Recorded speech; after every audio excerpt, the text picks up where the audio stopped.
now in this video, what I wanted to really give you is how important is it to lift slow, or should you even focus on slowing down your reps? And I know a lot of you guys, might have heard of things like time and attention from other guys in the gym. Maybe some big guy in the gym told you, hey, you need to lower it slowly. Some guys maybe told you, hey, it doesn't really matter, you just need to be very explosive when you lift. What should we do in our training? So if you look at all the evidence, we know that volume is the key factor when it comes to growing muscle and strength, right? Volume is everything. Volume is reps times sets times how much weight you're lifting. And this is something we want to progress over time. So we want to obviously lift more weight. This is called progressive overload. It is a key component of every single workout plan out there that is giving good results. So every plan that should give good results needs to have progressive overload, needs to increase that volume over time. The premise of kind of what the people think, hey, time and attention is important, so doesn't it make sense? Like if I hold my biceps longer, like under tension, doesn't that make more muscle? Like doesn't that stimulate more growth? Well, it really doesn't, and the reason why it doesn't is because you're sacrificing that volume, right? I wish we had that machine where we could like change the gravity and we could lift.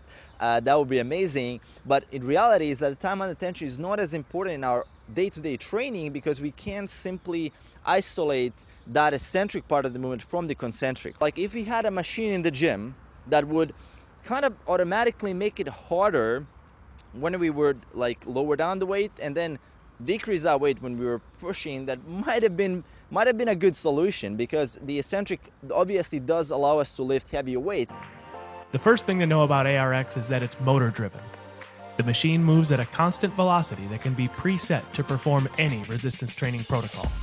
The motor allows us to provide what we call adaptive resistance. When you push, it pushes back at you with exactly the same level of force. When we perform resistance training, science has proven that we can control the descent of a far heavier weight than we are capable of lifting. With this in mind, the goal then should be to use heavier weights over time. But how do we use the heavy weights we're capable of lowering if we can't even lift them in the first place? With weights, it's not possible. We end up compromising and doing less than we're capable of.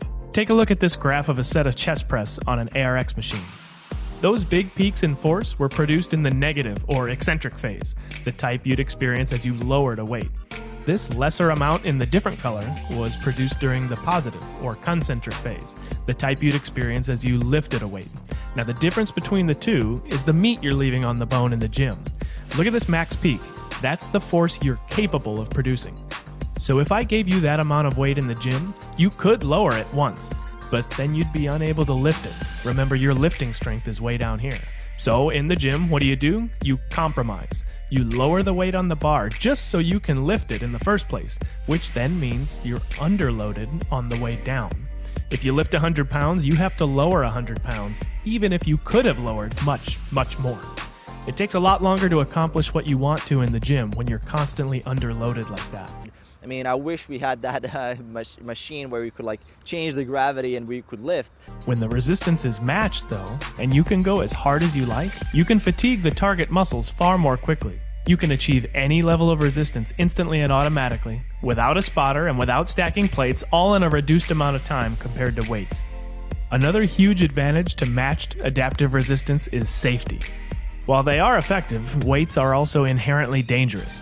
Even Olympians suffer injuries while training with weights, and if they can make mistakes, I think we can all agree that we're liable to make those same mistakes too.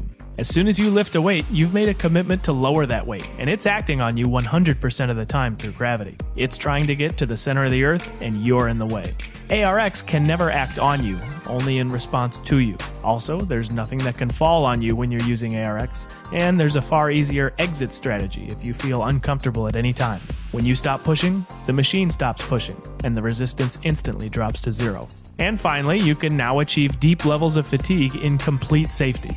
With weights, it's often when you're fatigued that form can slip and injury can occur. Remember, the weight doesn't adjust to how tired you are. But that's not the case with ARX. You're always in control. Volume is king, so progressive overload, adding more weight to the bar, unless we kind of invent that hyperbolic time chamber from Dragon Ball Z, or if we put some kind of gravity machine in there, then until that point, we should just keep focusing on the volume, progressive overload, increasing that weight over time, and you will definitely make some gains. And that is it. So growth is simply progress. If you progress, you will grow.